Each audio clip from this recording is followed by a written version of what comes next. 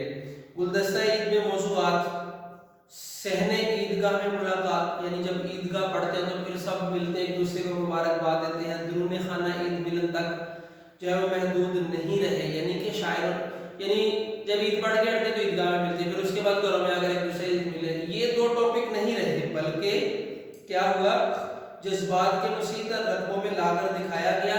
کیسے؟ مسلمان فیشنیبل خاتون کی ڈائری سے چل کر حضور صلی اللہ علیہ وسلم کی عید، کنواری بیٹی کی عید، یعنی ہمارے بزرگوں کی عید، حضور صلی اللہ علیہ وسلم کی کیسی عید ہوتی تھی، یہ ایک الگ ٹاپک ہے. صحابہ کرام، صحابیات، یہ سب الگ الگ ٹاپکس ہیں. کنواری بیٹی کی عید الگ عید ہوتی ہے، سہاگن کی یعنی بیاہی ہوئی عورت کی عید، بچوں اور بڑوں کی عید، دو گانی عید یعنی دو جگہ پر عید کرتے ہیں لوگ، دو گانی عید، دو گھروں میں عید کرتے ہیں. ترکن ماما کی عید، ٹھیک ہے جی، عید اور قرض، عیدی، گھر کی مالکہ کی عید، رمضان اور خیرات، یتیموں کی عید تک عید الفطر ہمیں متوسط طبقے، یہ سارے ٹاپکس بیان کیے ہیں، موضوعات بیان کیے ہیں ادبا نے. عید الفطر ہمیں متوسط طبقے اور غریب طبقے کے مسائل و حالات سے منسلک بھی نظر آتی ہے کہ غریب اور متوسط طبقہ جو ہے وہ بھی، غریب بھی اس دن اچھے کپڑے پہن کے اچھا کھانا کھا رہے ہوتے ہیں یا ان کی مدد کی جا رہی ہوتی ہے. اس وقت متوسط طبقہ جو ہے وہ بھی جو ہے وہ عید کو اچھے طریقے سے مینج کرتے ہوئے منا رہا ہوتا ہے. اس تمدنی پس منظر کے طفیل ایک وقتی جذبہ جان نہیں بلکہ ایک تہذیبی اکائی بن کر ہماری معاشرتی زندگی میں بہت دور تک جاتی ہے. تو کہتے ہیں یہ جو عید الفطر کا دن ہے نا، یہ جو عید الفطر ہے یہ ہمارے رہن سہن کے پس منظر کے صدقے سے ایک وقتی جذبہ جانی پیدا کرتا ہے، یعنی وقتی طور پر جوش نہیں پیدا ہوتا بلکہ ایک تہذیب بنتی ہے اس سے کہ ایک سال کے بعد یہ دن آتا ہے اور اس کو منایا جاتا ہے اور عید پر بہت سارے لوگوں کی صلح بھی ہو جاتی ہے. تو یہ ہماری تہذیب میں ایک اکائی بن کر ہمارے معاشرے کو سنوارتی ہے. اس وسعت پذیری سے موضوع کی جڑیں ہماری ادبی روایات میں پھیل گئی ہیں. ٹھیک ہے جی، خواجہ حسن نظامی یہ ایک شاعر ہیں، انہوں نے دلی کی بربادی کے جو لوحے لکھے ہیں، یعنی لوحہ ہوتا ہے غم کے وقت پڑھے جانے والی نظمیں یا شعر، تو دلی کی بربادی، دلی برباد ہوا تھا تو اس پر بہت سارے شعراء نے کلام کیا کہ جو لوحے لکھے ہیں ان میں دولت اور عزت سے محروم ہونے والے شہزادوں اور شہزادیوں کی قسم پرسی، یعنی کہ جو شہزادے اور شہزادیاں غربت میں آ گئے، مفلس ہو گئے، قسم پرسی میں عید بسر کرنے کا ذکر اہمیت رکھتا ہے. تو یہ پہلا صفحہ بیٹا ہم نے آج کے لیکچر میں کر لیا. پارٹ 2 میں کل ہم نیکسٹ آگے چلیں گے تاکہ آپ کو اچھے طریقے سے جو ہے وہ بات سمجھ آ جائے اور یہ سبق کمپلیٹ سمجھ آ جائے. آپ نے اتنا کرنا ہے اور یہ تمام کے تمام الفاظ معنی جو ہیں ان کو آپ دیکھ لیجئے، لکھ لیجئے، سمجھ لیجئے، ریڈنگ کر لیجئے تاکہ آپ کو مزید پھر اس سبق کو حل کرنے میں پریشانی نہ ہو. اوکے بیٹا، نیکسٹ لیکچر میں آپ سے دوبارہ ملاقات ہوگی انشاءاللہ تعالی. سبق نمبر 4 پارٹ 2 لے کر آپ کے پاس حاضر ہوں گے. اپنا خیال رکھیے گا. اللہ حافظ.